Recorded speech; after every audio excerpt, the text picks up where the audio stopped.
people have, in a sense, jumped on the Dane train, and why they've jumped on it again, because I think we bring, what the game is all about. Again, having Lyle and Miles and the Native Americans we've had and have now, and how we express ourselves and how we play such a free, fun style, and how I allow the kids are the whole barstool stuff with the hair, and I'm a lot more liberal, I think, and loose than most coaches out there. And I think people appreciate that, that we're not, I'm not trying to be somebody that we're not. And I think, again, the style that we play really makes, it excites people. They love watching it. I think we're one of those high-speed trains now, that they have in Europe that go 100 and something miles an hour.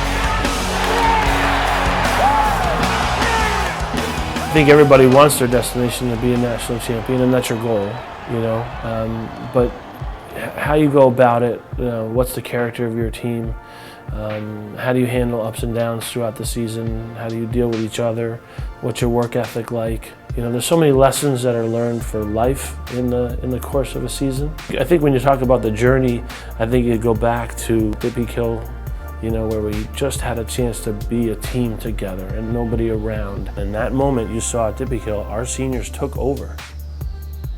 They cooked. They got up and did everything.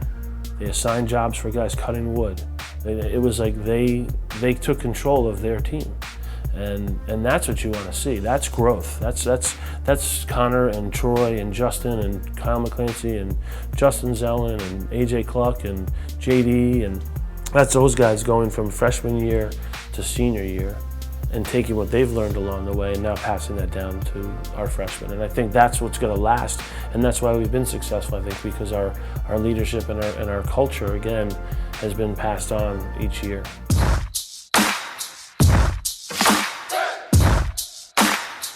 Be ready for everything pass-wise, right? Behind the backs, right? One-handed stuff. You got to be ready for that.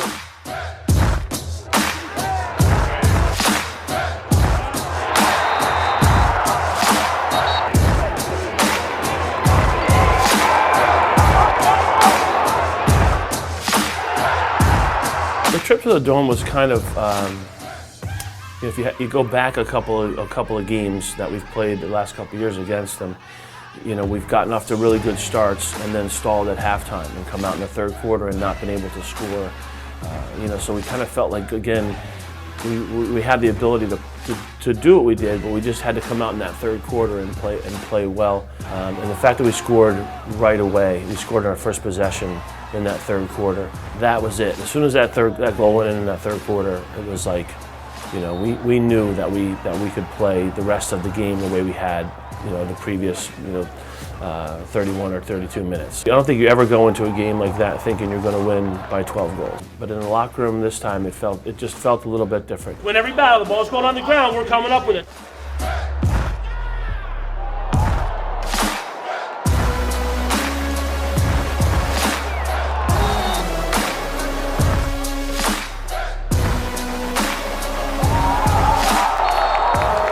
Unbelievable feeling to go in the Dome and then to really to hand them the worst loss they've had since 1991, to hold them to 3 goals.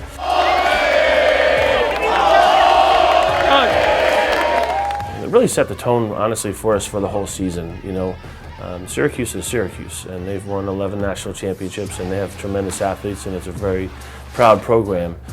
So for us to go in there and to play as well as we did in that environment, like I said, it kind of proved to our guys that, we can beat anybody, and we can beat them on any given day. And if we play to our ability, we're going to be a pretty tough team.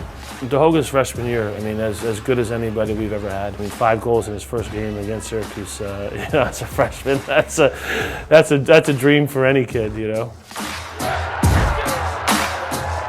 He is probably, I would say, one of the most physical players in the game as far as how he dodges and how he plays.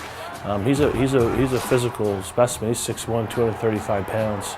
Who benches over 300 pounds and squats over 400 pounds. The confidence that he plays with, the edge that he plays with, you know, he's a tough kid. He's got unbelievable hands. 5 seconds, McClancy looking for help. Nanticoke on the inside. Nanticoke, does it count? Did he beat the buzzer? The goal is good! DeHoga, Nanticoke, a first half hat trick.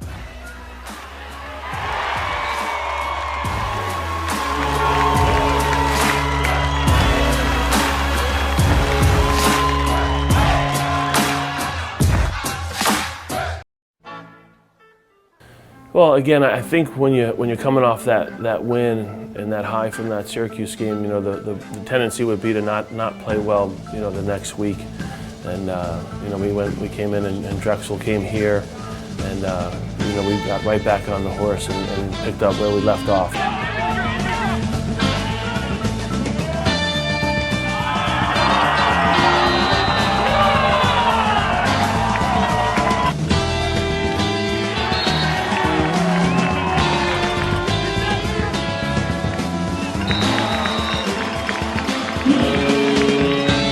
Again, it was that feeling of confidence that we had as a group.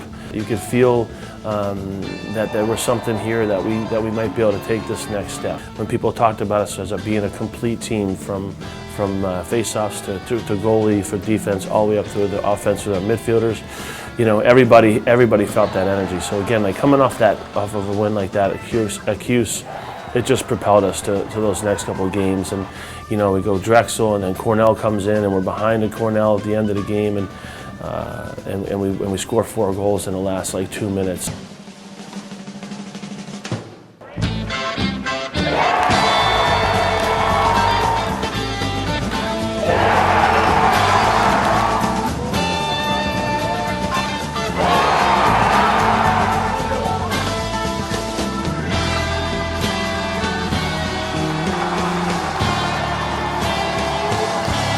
Quite honestly, the energy that we got from our crowd, and even the Drexel game, we were talking about a late February game, and we had almost 3,000 people here, and then the Cornell game, the same thing the next weekend, where we had close to 4,000 people. You can feel it in the crowd, like it just kind of became such an unbelievable environment for us to play in. The team just thrived on it, to be honest with you. I mean, it was just, you know, we ended up having 10 home games over the course of the year with our America East and the playoff game, but it was almost like, you know, that anticipation of games and coming in and seeing people tailgating in the parking lot and you know, and coming into the stadium and having people, you know, there and watching us warm up, and then, you know, the kids coming down the ramp, and you know, it just like, again, like, you know, playing in the stadium is just an awesome feeling. It really has elevated our program, you know, to the next level. Go, baby!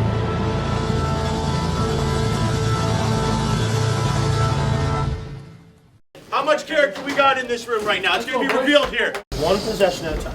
One possession at a time. Start with this first one right here. We get a goal. We get that next face off, and then we go from there. Okay? Let's get after it, boys. Hey, let's believe here, boys. It's about the process. 1 versus 2, and us being the 1, you know, that was just, it was incredible, you know. And again, being the #1 team in the country and being able to perform, you know, as a #1 team against, you know, again, the defending national champions. And again, we had beaten the defending national champions in the playoffs the year before in North Carolina, and now we've beaten the defending national champions in Maryland. It's amazing when a group of guys can, when it comes together, you know what I mean? I said, and everything kind of culminates into a game like that, where the pressure and the, you know, being #1 and again playing a defending national champion, a team that beat you the year before, to perform the way we did was awesome. And for me personally, you know, to beat my former team, and my head coach was there, and unfortunately he passed away, but he was able to see me beat him,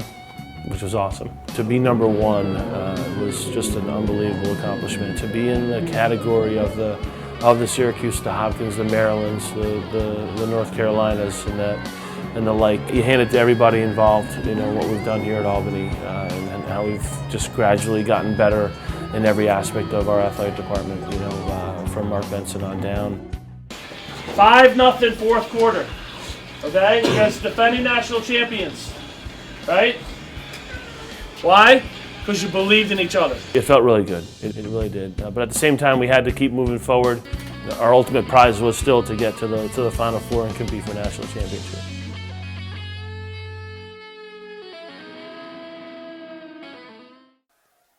And Kyle McClancy with 12 goals are the leaders for the Great Danes. Albany right back on offense. And we have a player down. And that is Connor Fields limping off. It was tough.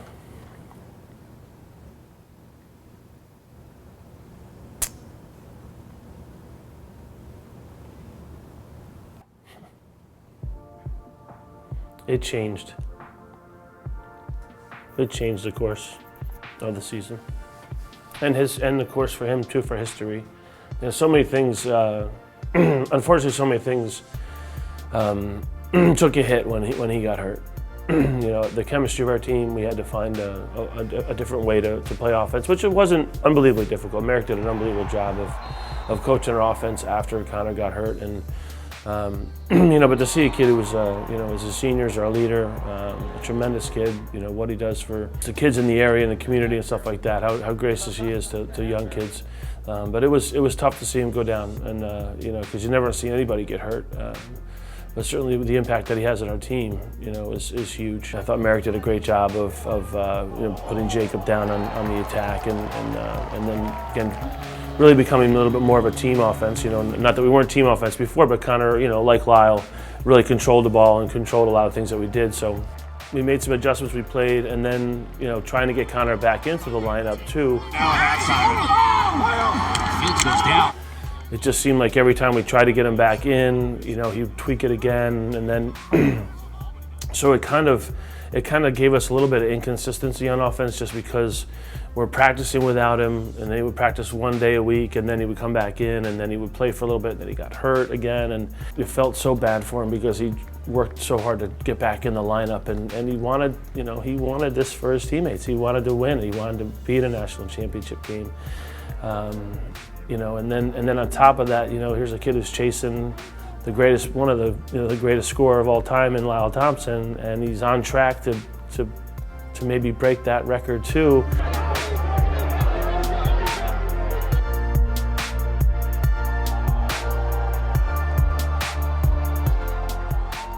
And then that goes by the wayside because he can't play in some games. So, and he knew the Twarton stuff was going away, and he knew the points record was going away. But he wanted to be with this team. He wanted to play, and he wanted to get this team to that level. And he did. And then him being in those playoff games, he has 7 points against Richmond and 3 points against Denver. But he makes an unbelievable play at the end of the game in getting the ground ball with him and DeHoga at the end of the game, where he bangs it back to DeHoga, and Hogs picks it up, and we call timeout, and then we score right after that. And it just, again, like just the little things of the game, and that's who Connor was, and that's who he wanted to be at the end of the day, and that's how he wanted to be remembered. We always talk about your legacy. What's it going to be? Your senior class, and that senior class's legacy is they got us to a Final Four. And he's a big part of that.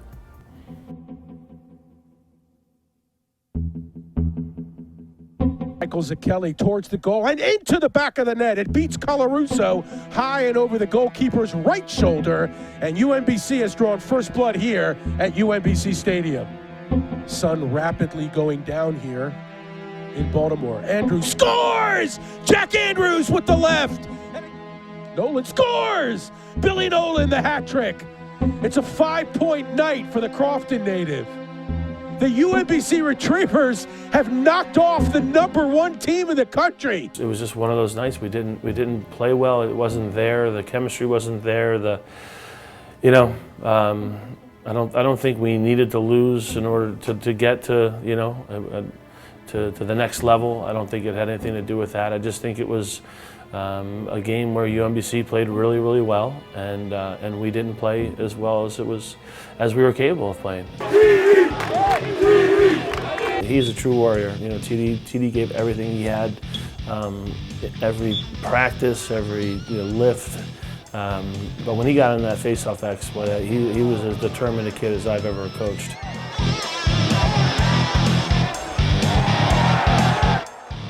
Just a tremendous season. You know, over 80% during the regular season. I think finished at just under 80% for even through the playoffs, which is amazing. It's Division I. I don't care who you're playing against. Okay, to lose one face-off out of 49, I mean that's just incredible. It really was, and I think for TD, he'll be the first one to say too. His wings did a great job for him. So it was a really good unit, between Troy and Kyle McClancy, especially the three of them. Run and gun. You look at TD, gets the initial draw. He gets walloped, no call. McClancy right there on the back end of that draw. A really, really solid unit as far as face-offs are concerned all year. I thought one of the top, obviously the top unit in the country.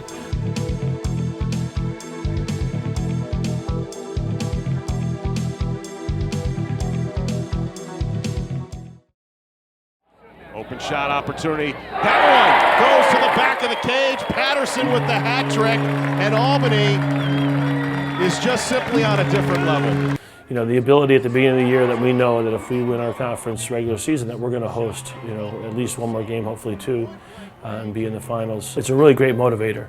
Again, knowing the crowds that we've had the last couple of years here, it's just the boys we're so excited to make it happen that we could play here again, and to be home, to sleep in your own beds, all that kind of good stuff. But again, to step on that field and to win a championship on your home field, that's a great feeling. Winning never gets old.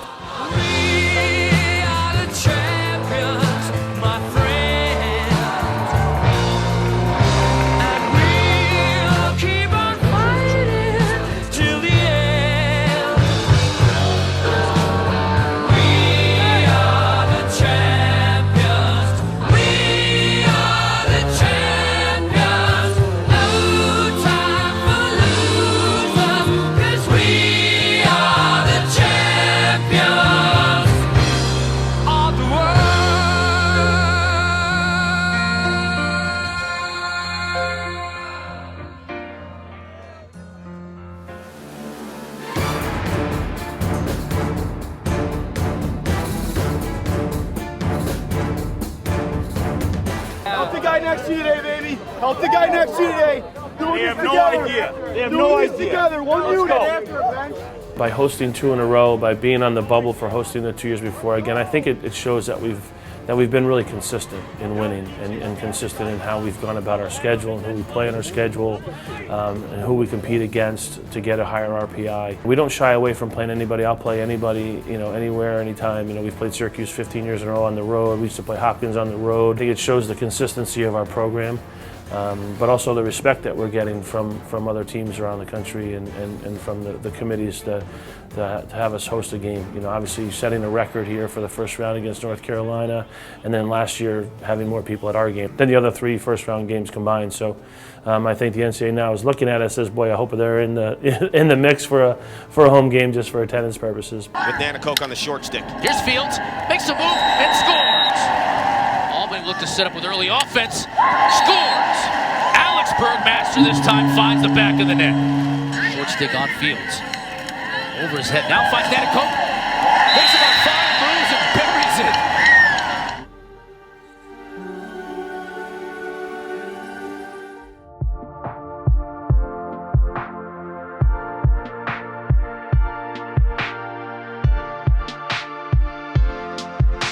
I knew once we had beaten Richmond that all the questions were going to be, can you get past the quarterfinal? You've been there 4 times or 5 times. Can you get past it? What do you got to do to get past it? That was probably the most pressure that I felt, was that I didn't want to have to explain why we lost in the quarterfinals again. I didn't want to I didn't want to sit in a press conference with Connor and, you know, maybe Troy or Kyle McClancy or whoever else, you know, and you know, explain why we fell short. You know, it just was like, okay, we've been there before, 2 overtime losses, you know, like we were so close. I didn't want the team to have that disappointment. Doesn't matter who's over there. We play our game fast and physical, baby. Believe in yourself. Believe in the guy next to you. We're gonna get this done together, baby. Let's go. Be the best on 3. 1, 2, 3. Be the best. 3, 2, 1. Let's go. And to go down to Hofstra, which to us is almost like, you know, was like a home game in a way because of the crowd. You know, what we did in 2014 in the Notre Dame game was phenomenal. Unfortunately, the weather wasn't cooperating, so there wasn't quite as big of a crowd, but the crowd that was there was probably 80%, if not more, in favor of us.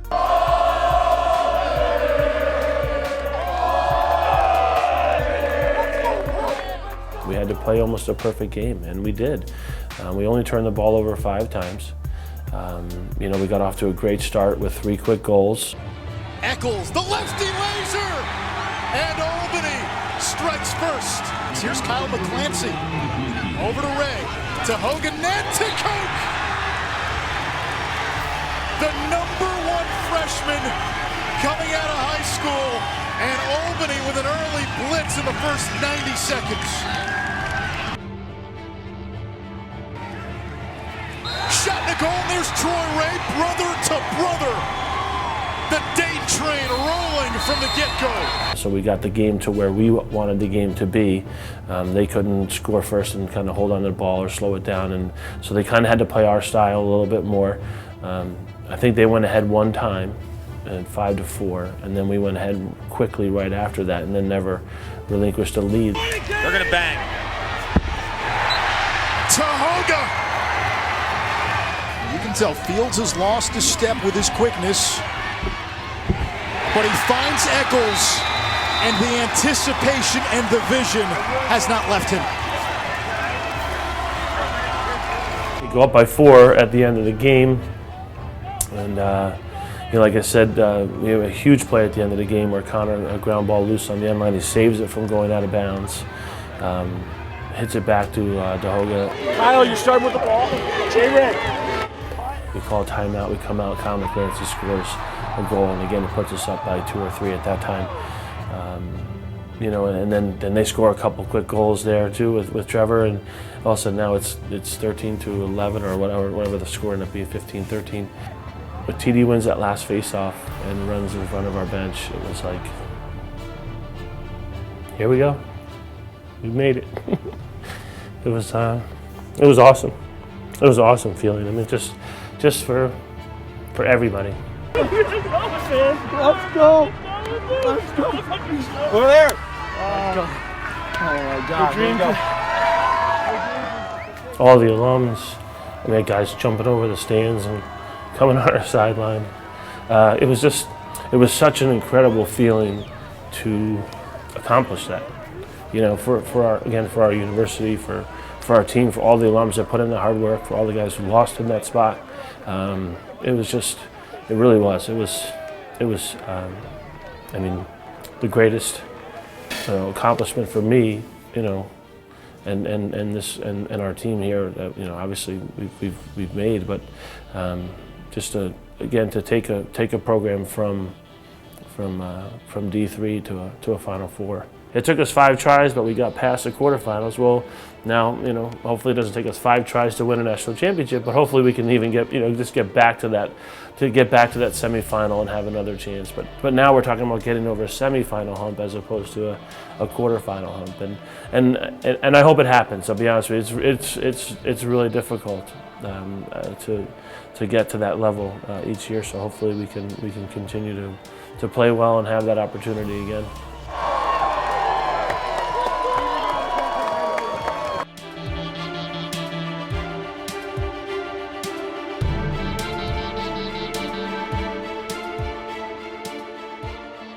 Come on, opportunity of a lifetime right now, right? In confrontation between the stream and the rock, the stream always wins. Not through strength, but through perseverance, okay? Right? Hey, one at a time. One at a time, one play at a time, one possession at a time, everything. Next play mentality. There was no reason for us to change change who we are, just because we got to the Final Four. We weren't going to all of a sudden, be tight or I wanted them to enjoy it. I wanted them to have fun. I wanted us to listen to music. I wanted us to, to do the same thing we would do here at home for a game that we would do at home, and have fun with it, So the guys were dancing and again, just being themselves and being who we are and what got us there. You walk out there and you look up at it and you're there, you have a chance. That's the thing. That the underlying theme of all is that we still up saying to each other, okay, we're going to have fun on this, but we have a chance to win a national championship.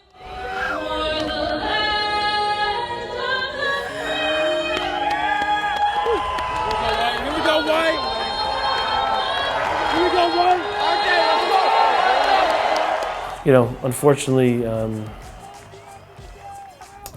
it just didn't. That first quarter just didn't go the way we wanted it to.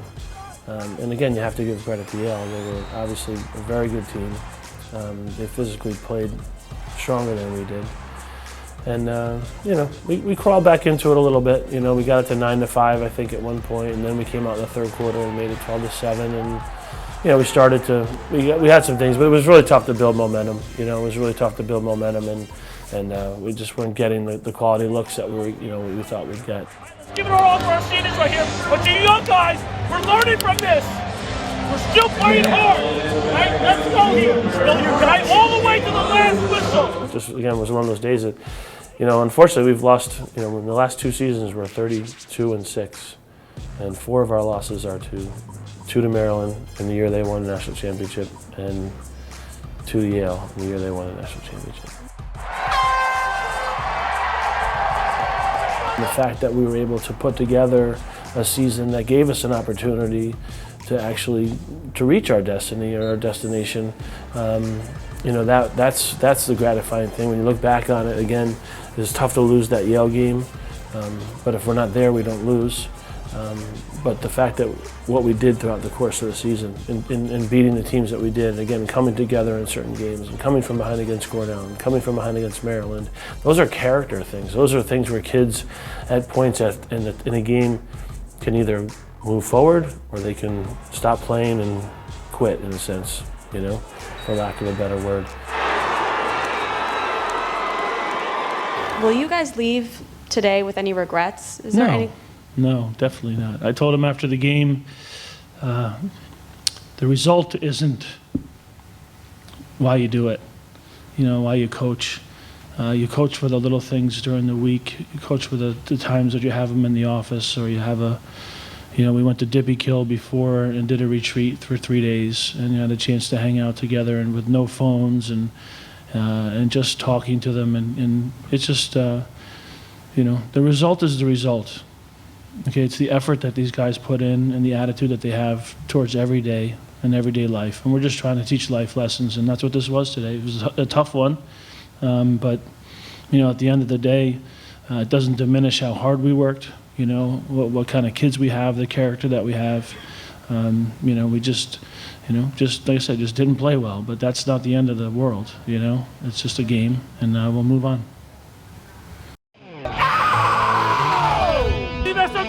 One, two, three, 3, 2, 1. 5-0-4. That's how you finish. 5-0-4.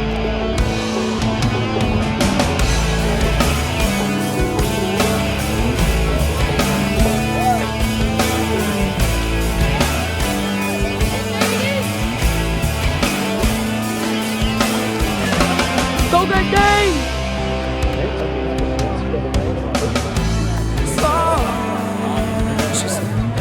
I got a little story for you. What you thought was your daddy was nothing but a wild decision.